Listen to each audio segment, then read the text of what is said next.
Tới rồi.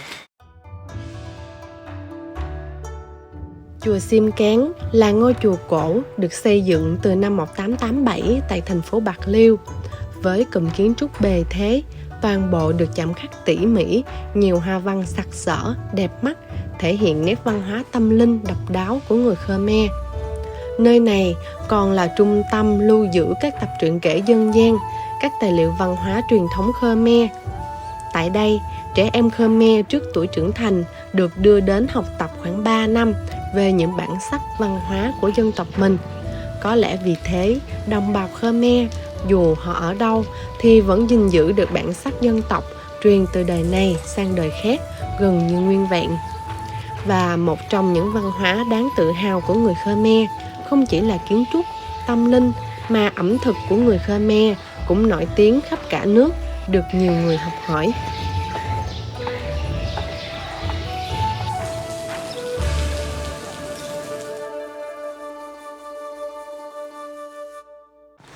Cho con hỏi, quán bún lèo của chú Năm Hớn ở đâu vậy cô?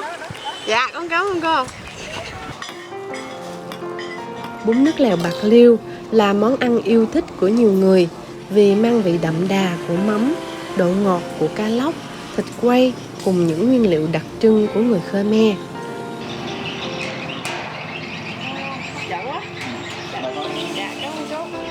Đối với người sành ăn thì được thưởng thức một tô bún nước lèo ngon, nghĩa là trong tô bún đó phải hội tụ đủ vị mặn, ngọt của tình đất, tình người.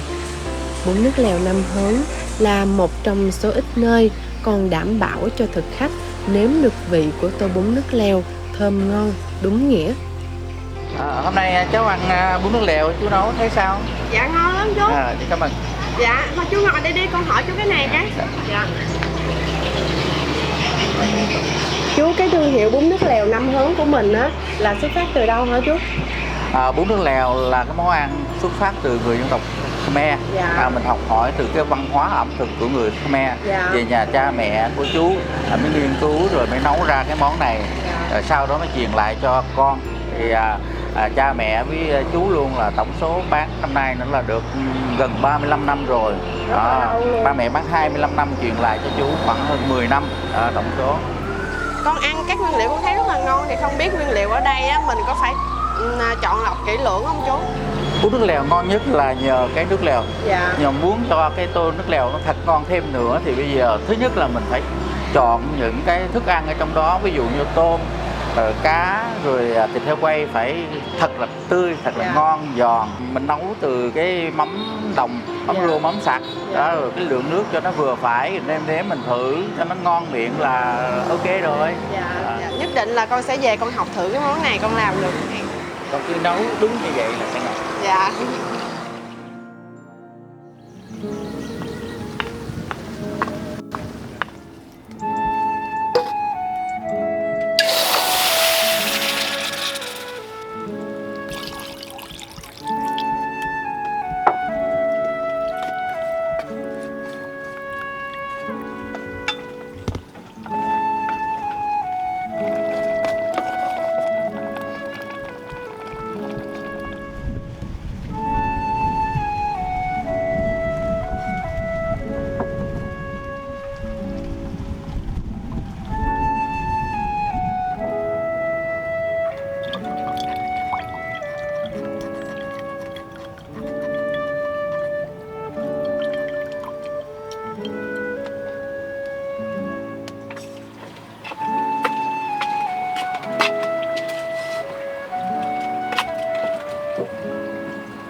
Đói quá.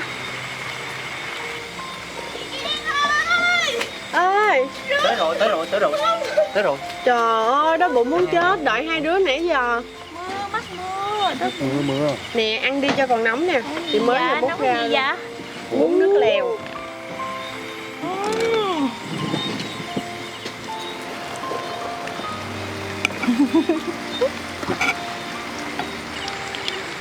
Tưởng đâu hai đứa bỏ chị ăn một mình luôn chứ. Đâu có đâu. Qua lỡ hứa rồi mà. Ừ. Em nhịn cơm trưa luôn á chị. Vậy Để một hả? quan á. Rồi. Nãy chuẩn bị đi cái mắc mưa. Ừ. Trời mưa này mày ăn bún nước lèo là đúng bài. Đúng bà thì phải ăn nhiều vô nha. Dạ chị.